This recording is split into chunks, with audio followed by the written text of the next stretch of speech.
बच्चों बहुत बहुत स्वागत है आपको मेरे वीडियो में। मैं क्या पढ़ा रहा हूँ बच्चों? मैं पढ़ा रहा हूँ प्रश्नावली 1.1 वास्तविक संख्या कक्षा 10 का प्रश्न नंबर 3 का तीसरा प्रश्न। क्या निकालना है बच्चों? HCF और LCM निकालना। तो सबसे पहले क्या करेंगे अभाज्य गुणनखंड निकालेंगे। क्या निकालेंगे? अभाज्य। तो अभाज्य संख्या क्या? 2 3 5 7 11 13 17 19 23। अब 8 का भाग किसमें जाएगा? 2 में जाएगा। यस, सम संख्या है, 2 का भाग 8 में जाएगा। कितनी बार जाएगा? 4 बार। कितनी बार जाएगा? 4। ठीक है। अब 4 में 2 का भाग कितनी बार जाएगा? 2 बार। 2 में 2 का भाग 1 बार। ठीक है बच्चों। अब 9 में 2 का भाग जाएगा? नहीं जाएगा। तो किसका जाएगा? 3 का। किसका जाएगा? 3 का 2 का भाग 3 तिया 9। तो कितनी बार गया? 3 बार गया। अब 3 का भाग 3 में 1 बार। ठीक है बच्चों। अब 25 में देखो बच्चों, 2 का भाग जाएगा नहीं, 3 का भाग जाएगा। 3 का नहीं जाएगा, अब जाएगा 5 का। कितनी बार जाएगा? 5 पंजे 25 और 5 का भाग 5 में 1 बार। ठीक है बच्चों। अब क्या निकालना? HCF। क्या निकालना? HCF और LCM निकालना। तो सबसे पहले क्या निकालेंगे? HCF। क्या लिखेंगे? 8। 8 के क्या लिख देंगे? गुणनखंड 2 इंटू 2 इंटू 2। 9 के गुणनखंड 3 इंटू 3 और 25 के गुणनखंड 5 इंटू 5। अब बच्चों देखो, तीनों में कॉमन आ रहा है कोई संख्या? नहीं आ रहा है। तो कल क्या बताया था मैंने? पिछली वीडियो में क्या बताया था? 1 का गुणा करना। क्या करता हूँ? 1 का गुणा। क्या करता हूँ? 1 का गुणा। किसी भी संख्या से 1 के गुणा करते तो वही संख्या आती है। तो इसमें क्या कर दिया? 1। अब क्या कॉमन आ गया? 1 1 आ गया। ठीक है। 1 में तीनों में से 1 बार निकलेगा 1। तो कितना आ गया? 1। कितना आ गया? 1। तो LCM कितना आया? 1। अब LCM निकालेंगे। LCM निकालने के लिए क्या करेंगे? LCM निकालने के लिए 8 का गुणनखंड लिख देते हैं। 2 इंटू 2 इंटू 2। 8 का गुणनखंड लिख दिया। 9 का गुणनखंड कैसे लिखेंगे? 3 इंटू 3 और 25 का गुणनखंड कैसे लिखेंगे? 5 इंटू 5। अब LCM में क्या होता है? जितने देखो, 2 कितनी बार आ रहा है? 3 बार आ रहा है। 2 कितनी बार आ रहा है? ठीक है। 2 कितनी बार आ रहा है? 3 बार आ रहा है। तो 3 बार लिख देंगे। ठीक है। क्या करेंगे? 3 बार लिख देंगे। इसमें 2 आ रहा है? नहीं आ रहा है। इसमें आ रहा है तो तीनों में आ रहा है तो वो लिखना ही है। ठीक है। सब संख्या लिखनी, एक भी छोड़नी नहीं। अब 3 बार आ रहा है, 3 बार लिख दो। अगर यहाँ पे 3 बार आ रहा है, यहाँ पे 1 बार आता तो भी अपन 3 बार लिखते। ठीक है। बड़े से बड़े जिसमें जितनी बार ज्यादा संख्या है वो लिखनी है। ठीक है बच्चों। अब आगे 3 का गुणा 3 ये लिख दो। 5 का गुणा 5 सारे लिख दो। ठीक है बच्चों। क्या लिखना है? सारी संख्या लिखना। अब क्या करना है? इसका गुणा। 2 दूनी 4, 4 दूनी 8, 8 तिया 24, 24 तिया 72, 72 पंजे 360, 360 इंटू 5 कितने हो जाएंगे? 1800। कितने हो जाएंगे? 1800। कितने हो जाएंगे? 1800। ये क्या आ गया? आंसर। ठीक है बच्चों, ये आंसर है। उतारो। अगला प्रश्न करते हैं, चौथा।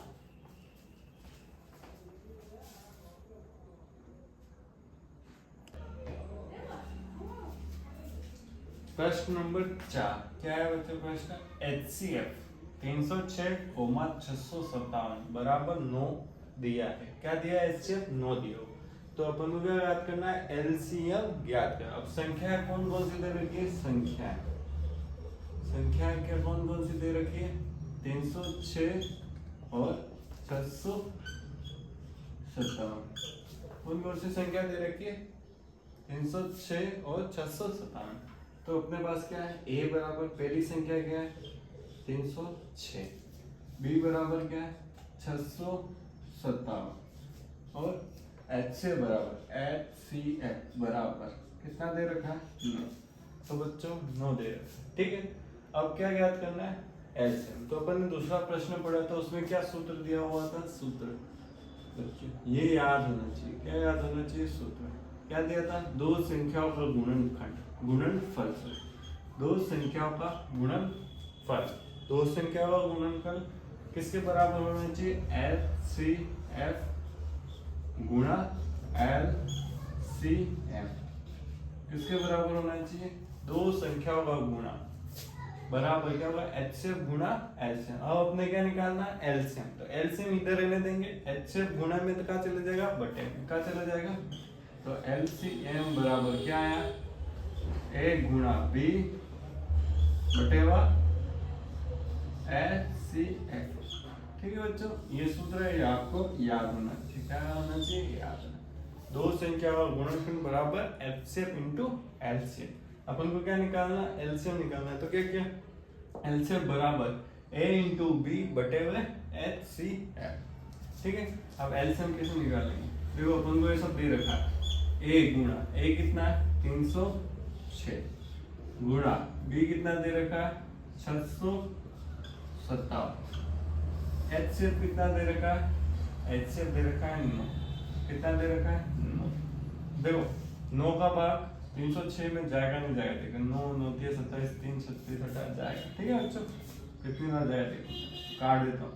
9 का भाग 9 में एक बार, 306 में कैसे जाएगा, 9 18 27 3 30 में से 27 गया तो 3 36 9 4 36, कितना है 34 इंटू 657, 34 इंटू 657। अब इसका गुणा कैसे करेंगे, 657 लिख दो ऊपर, 34 लिख दो नीचे। अब इसका गणो गुणा 7 चौक 28 का 2 हाथ से,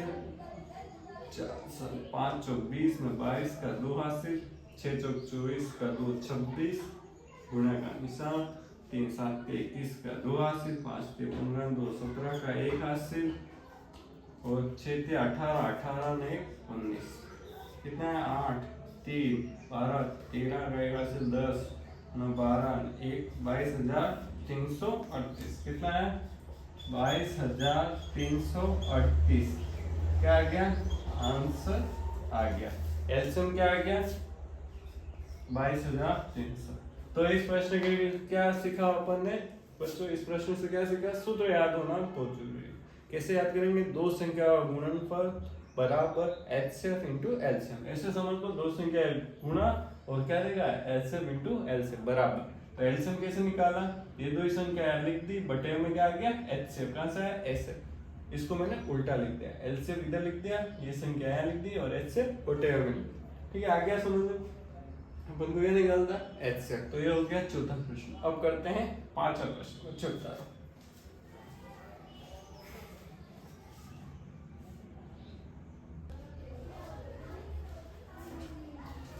जांच कीजिए कि क्या किसी प्राकृत संख्या n के लिए संख्या 6 की घात n अंक 0 पर समाप्त हो सकती है।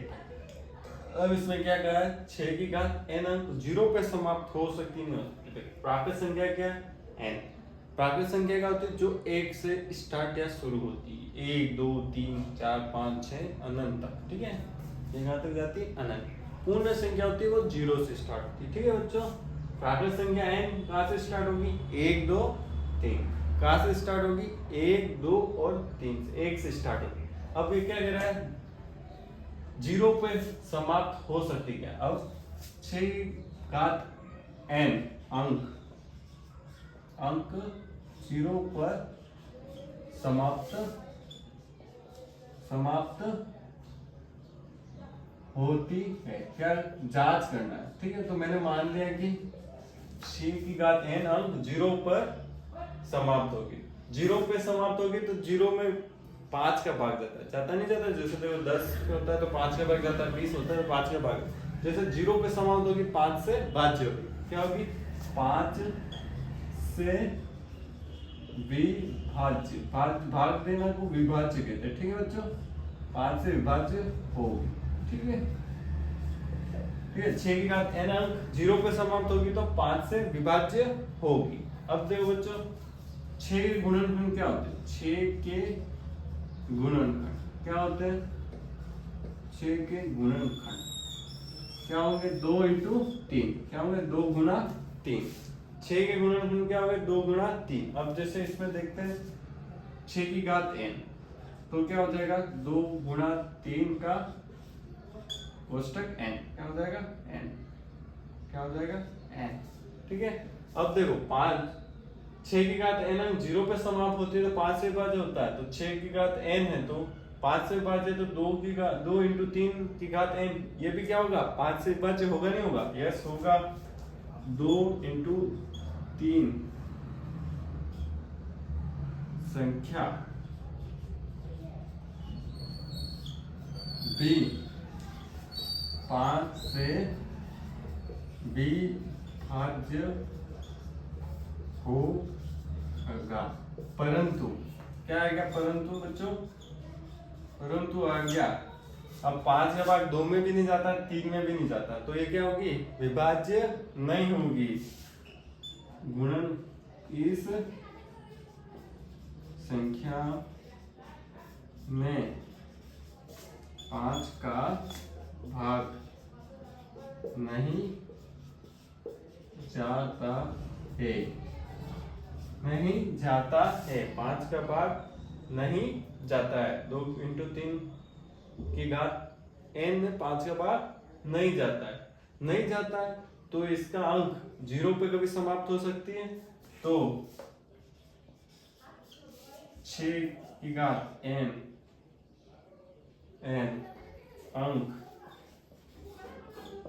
अंक 0 पर समाप्त नहीं होगा।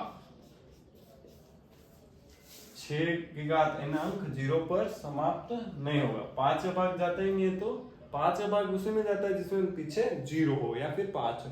इसमें क्या तुमको अंक पता करना, 0 है तो 5 का भाग जाना चाहिए, पर यहाँ क्या कह रहा है? 2 इंटू 3 गुणनखंड आ गया, तो इसमें 5 का भाग नहीं जाएगा। इसको समझ लो बच्चों अच्छे से। अगर समझ नहीं आया तो एक बार पीछे से वापस बैक करके वापस से देख लेना, ठीक है? बता रहा